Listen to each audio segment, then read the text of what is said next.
Hi friends, Dhanush அவர்களோட இட்லி கடை படத்துல இருந்து ஒரு அபிஷியலான மாசான போஸ்டர் வந்திருக்கு. அதாவது இந்த போஸ்டர் மூலமா மொத்தம் 3 விஷயத்த சொல்லியிருக்காங்க. ஒன்னு, படத்துல அருண் விஜய் ஆன்போர்ட் ஆயிருக்காரு அப்படின்றத ரிவீல் பண்ணிருக்காங்க. ஏன்னா சில மாதங்களுக்கு முன்னாடி அருண் விஜய் அவர்கள் இதுல நடிக்கிறாரு அப்படின்ற மாதிரி ஒரு தகவல் வந்தாலும் அருண் விஜய் அவர்கள் கிட்ட நேரடியா கேட்டப்பவே இல்ல நான் நடிக்கல அப்படின்ற மாதிரி அவர் மறுத்து இருந்தாரு. சோ அப்ப நிஜமாவே ஒரு வில்லன் கேரக்டர்ல நடிக்கல போல அப்படின்னு மாதிரி நினைச்சா இப்ப அபிஷியல் போஸ்டரே வந்திருக்கு. சோ என்ன இருந்தாலுக்கு அப்புறம் அருண் விஜய் அவர்கள் ஒரு நெகட்டிவ் கேரக்டர்ல இந்த இட்லி கடையில நடிக்கிறாரு. தென் நெக்ஸ்ட் படத்தோட ரிலீஸ் டேட் ஏப்ரல் 10th அப்படின்ற மாதிரி ரீகன்ஃபார்ம் பண்ணிருக்காங்க. ஏன்னா முன்னாடியே ஏப்ரல் 10th ரிலீஸ்னு சொல்லிட்டு அனௌன்ஸ் பண்ணாலும் அதுக்கப்புறம் அஜித் அவர்களோட குட் பேட் அக்லி படமும் ஏப்ரல் 10th தான் அனௌன்ஸ் பண்ணாங்க.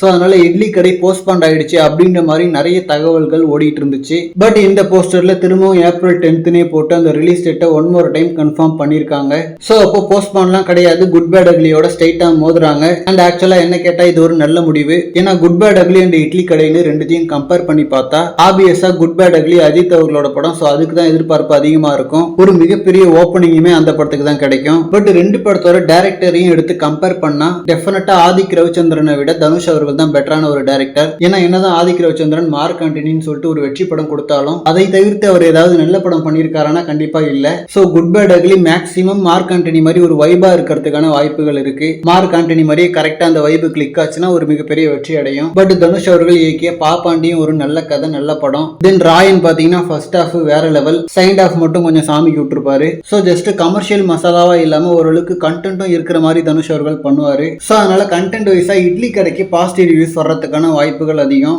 பட் ஆனா சினிமான்றது யாராலையும் ப்ரெடிக்ட் பண்ண முடியாது. சோ அதனால இந்த கிளாஷ்ல எது வேணா வின் பண்ணலாம். பட் ஸ்டில் தனுஷ் அவர்கள் கிளாஷுக்கு வர்றது என்ன பொறுத்த வரைக்கும் ஒரு நல்ல ஐடியா. எது நல்ல படமோ அது கண்டிப்பா வெற்றி அடையும். என்ன குட் பேட் அக்லி ஒரு அபோ ஆவரேஜா இருந்தாலே மிகப்பெரிய வெற்றி அடைஞ்சிரும். பிகாஸ் உச்ச நடிகர்களோட படம்லாம் அபோ ஆவரேஜுக்கு மேல இருந்தாலே அது மிகப்பெரிய பிளாக் பஸ்டர் ஆயிடும். பட் தனுஷ் அவர்களுக்கு படம் எக்ஸ்ட்ரானரியா இருந்தாதான் மிகப்பெரிய பிளாக் பஸ்டர் ஆகும். அட்லீஸ்ட் ராயன் மாதிரி ஒரு ஆஃப் ஆவது பயங்கரமா இருந்தோம். சோ ஏப்ரல் 10 வேற லெவல் ஒரு கிளாஷ் இருக்கு. அண்ட் இந்த இட்லி கடை போஸ்டர் மூலமா இன்னும் ஒரு சர்ப்ரைஸ் என்னன்னா, இது வரைக்கும் வெளியான இட்லி கடை போஸ்டர்ஸ் எல்லாம் பார்த்தப்போ ஒரு சாஃப்டான சோகமான படம்ன்ற மாதிரி தெரிஞ்சது. பட் இன்னைக்கு வெளியா இருக்கிற இந்த ஒரு போஸ்டர் கொஞ்சம் மாசா இருக்கு. சோ மேபி கொஞ்சம் இட்லி கடை கமர்ஷியலா ஆக்ஷனாவும் இருக்கலாம் போல.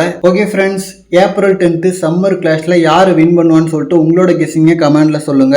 என்னோட கெஸ்ஸிங் இயக்குனரை பேஸ் பண்ணி பார்க்கும்போது இட்லி கடைன்னு தோணுது. பட் ஆதிக் ரவிச்சந்திரன் மார்க் ஆண்டனியோட ஃபார்மை திரும்பவும் கண்டினியூ பண்ணாருன்னா அந்த படம் ஜெயிக்கும். சோ எந்த கண்டென்ட் ஜெயிக்குதுன்னு சொல்லிட்டு வெயிட் பண்ணி பார்க்கலாம். அண்ட் இந்த மாதிரி கோலிவுட் பத்தின ஹாட்டான அப்டேட்ஸ்க்கு நம்ம மணி மூவி பஸ் சேனலை சப்ஸ்கிரைப் பண்ணுங்க. தேங்க்யூ.